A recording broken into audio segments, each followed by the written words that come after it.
Bem-vindos ao experimento Fluxo Bidimensional. A equipe é composta pela Janaína Mendes, Milene Farias e Ranieri Guimarães. Os materiais utilizados para tal experimento foram areia fina, água, balde, recipiente transparente com torneira embutida e barreira ao meio, corante e seringa. A primeira etapa do experimento é a injeção de corante.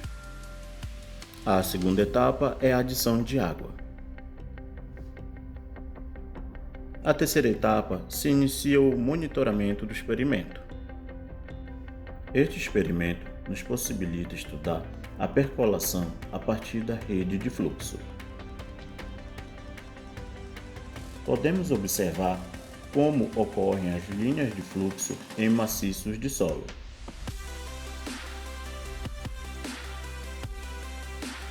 Ao inserirmos a água, a mesma percola de um lado para o outro em uma questão de instantes.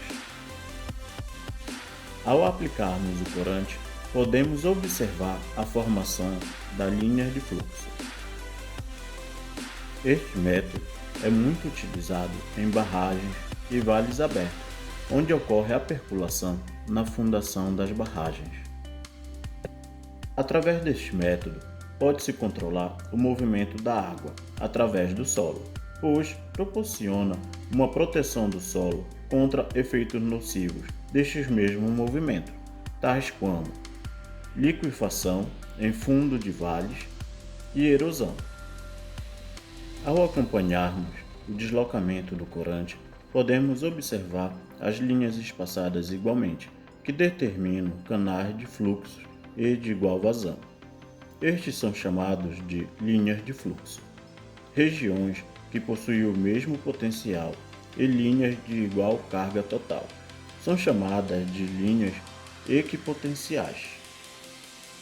O conjunto das linhas de fluxo recebem a designação de rede de fluxo.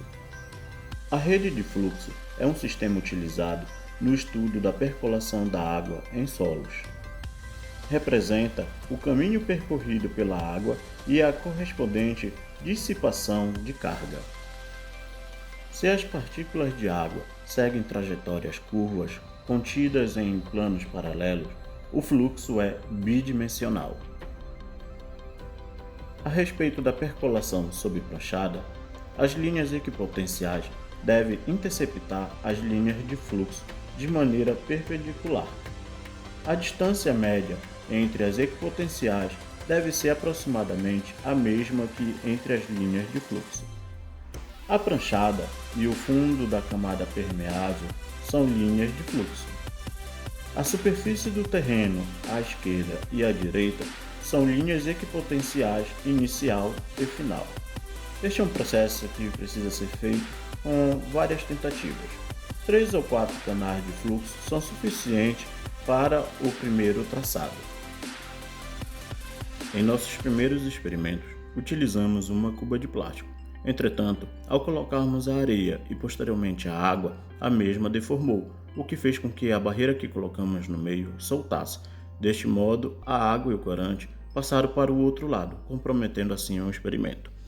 Deste ponto em diante, passamos a utilizar a cuba de vidro, que é ideal para a realização deste experimento e onde podemos observar a percolação a partir da rede de fluxo. O nosso muito obrigado.